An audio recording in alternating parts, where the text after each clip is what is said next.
आप सभी दर्शकों को आचार्य त्रियोगी नारायण मिश्र मिट्ठू का नमन और आप सभी को नवरात्र के पावन पर्व की हार्दिक शुभकामनाएं। जैसा कि आप सभी जानते हैं कि अभी शारदीय नवरात्र का ये पावन पर्व चल रहा है और शारदीय नवरात्र में भक्त माता विंध्यवासिनी के दरबार में आकर के माता की कृपा आशीर्वाद को प्राप्त कर रहे हैं और माता रानी का यहाँ त्रिकोण भी विद्यमान है। इस त्रिकोण का दर्शन यहाँ विशेष माना जाता है। कहते हैं कि विंध्याचल के त्रिकोण की परिक्रमा कर लेने मात्र से ही एक जो है दुर्गा सप्तशती के सतचंडी का फल प्राप्त होता है और वो आपको यहाँ पर भक्त माता के सिर्फ त्रिकोण से प्राप्त करते हैं।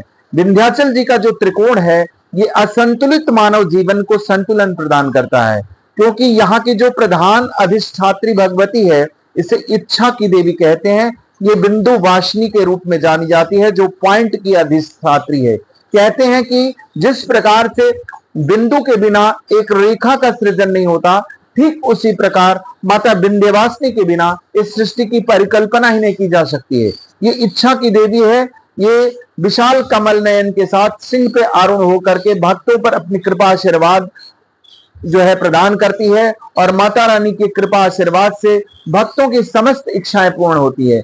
वहीं जो यहाँ की दूसरी त्रिकोण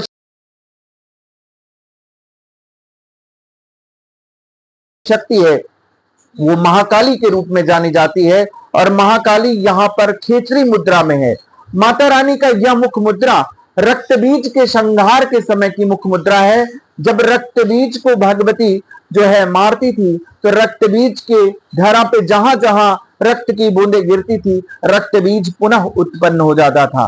तो भगवती ने उसके इस रहस्य के समन के लिए अपनी मुख को विशाल करके अपनी जिह्वा को खेचरी करके और उस पर रक्त बीज के साथ युद्ध लड़ करके उसके समस्त रक्तों का पान करके रक्त बीज का शमन किया था। तो उसी देवी की मुख मुद्रा का विग्रह आपको यहाँ पर यहाँ की दूसरी त्रिकोण शक्ति महाकाली के खेचरी मुद्रा में देखने को मिलता है। और ये खेचरी मुद्रा की भगवती रक्त बीज संहारिका है और ये भगवती को क्रिया की देवी कहते हैं। यहाँ पर भक्त आते हैं और माँ के मुख में प्रसाद अर्पित करते हैं, माँ को स्पर्श के साथ भोग नहीं लगाते। और यहाँ मुख में प्रसाद अर्पित करने का ये मान्यता है कि माँ एक हम भक्तों को एक संदेश प्रेषित करती है कि तू आ मेरे पास, अपने समस्त विकारों को मेरे पास छोड़ जा और तू यहाँ से विकार मुक्त होके जा, विकार युक्त न रहे। तो पहली देवी जो भक्तों की इच्छा की पूर्ति करती है, वहीं दूसरी देवी जो यहाँ की महाकाली खो वाली महारानी है भक्तों को विकार मुक्त करती है।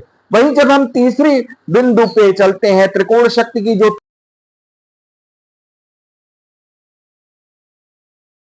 तीसरी शक्ति है यहाँ पे, ये माँ अष्टभुजा के रूप में जानी जाती है।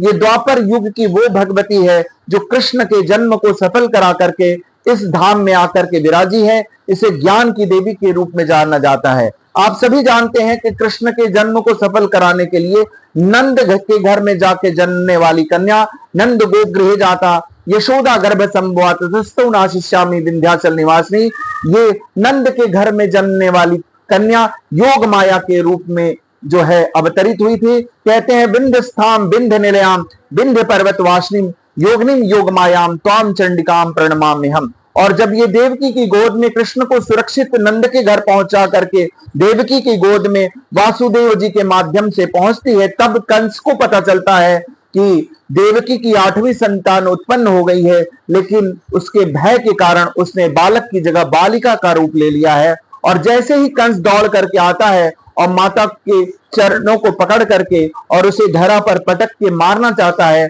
तो माँ ऊपर आकाश में उड़ जाती है और ये अट्टहास करती है कि ऐ कंस तेरी मृत्यु है टल, तुझे मारने वाला आ चुका, मैं चली विंध्याचल। यही भगवती आकाश मार्ग से यहाँ पर आकर के विंध्य धाम विंध्य पर्वत पे आकर के ये भक्तों की अष्टभुजाओं से रक्षा करने वाली माँ अष्टभुजा के रूप में जानी जाती है। ये ज्ञान की देवी है और ज्ञान की देवी है। इस बात को जानने के लिए आपको मंदिर के वास्तु पर ध्यान देना होगा। अगर एक भक्त ये जानना चाहे कि माँ ज्ञान की देवी है तो वो कैसे जानेगा, इसके लिए माता रानी के मंदिर के वास्तु पर ध्यान देना होगा। मंदिर के वास्तु में आप देखेंगे तो यहाँ बालिका रूप में माँ के विग्रह है और माता रानी एक गुफा में विराजमान है और यहाँ दर्शन माँ की गुफा में प्रवेश द्वार से करने पर आपको झुक करके चलना होगा, और तब तक आप झुके रहेंगे जबकि माँ के विग्रह में माँ के श्री चरणों का आशीर्वाद नहीं प्राप्त कर लेते। जैसे ही आप आशीर्वाद प्राप्त करेंगे, दाहिनी ओर मुड़ेंगे तो सीधे खड़े हो जाएंगे। ये दर्शाता है कि ज्ञान प्राप्त करने के लिए व्यक्ति को झुकना पड़ता है। तो यहाँ ये तीन त्रिकोण जो है, यहाँ पर भगवती की तीन शक्तियां यही यहाँ पर त्रिकोण बनाती हैं, तीन कोणों पे अवस्थित हैं। एक देवी इच्छा की देवी, दूसरी क्रिया की देवी, तीसरी ज्ञान की देवी। तो इस प्रकार इच्छा, क्रिया और ज्ञान पर बसा हुआ ये माता विंध्यवासिनी का त्रिकोण है, और ये असंतुलित मानव जीवन को संतुलन प्रदान करता है। इसीलिए भक्त माता विंध्यवासिनी के दरबार में जब आते हैं तो वो माता के त्रिकोण दर्शन को करना नहीं भूलते हैं। इसकी मान्यता है कि इस दर्शन से उन्हें एक सतचंडी के फल जो है प्राप्त हो जाते हैं। तो यहाँ का त्रिकोण विशेष है अपने असंतुलित मानव जीवन को संतुलित करने के लिए और अपनी समस्त कामनाओं को सिद्ध करने के लिए। कहते हैं त्रिकोण दर्शन के साथ ही आपकी समस्त मनोकामनाएं पूर्ण हो जाती हैं। यम यम चिंत्यते कामम तम तम प्राप्नोति निश्चितम। तो ये है यहाँ की त्रिकोण के जो है माता विंध्यवासिनी के त्रिकोण की विशेषता। तो आप यदि विंध्याचल जी आ रहे हैं तो माता जी के दर्शन में इस त्रिकोण दर्शन को करना न भूलें, और नवरात्रि शक्ति की संपूर्ण कृपा आशीर्वाद को प्राप्त करके अपनी समस्त मनोकामनाओं को पूर्ण करें। जय मां विंध्यवासिनी।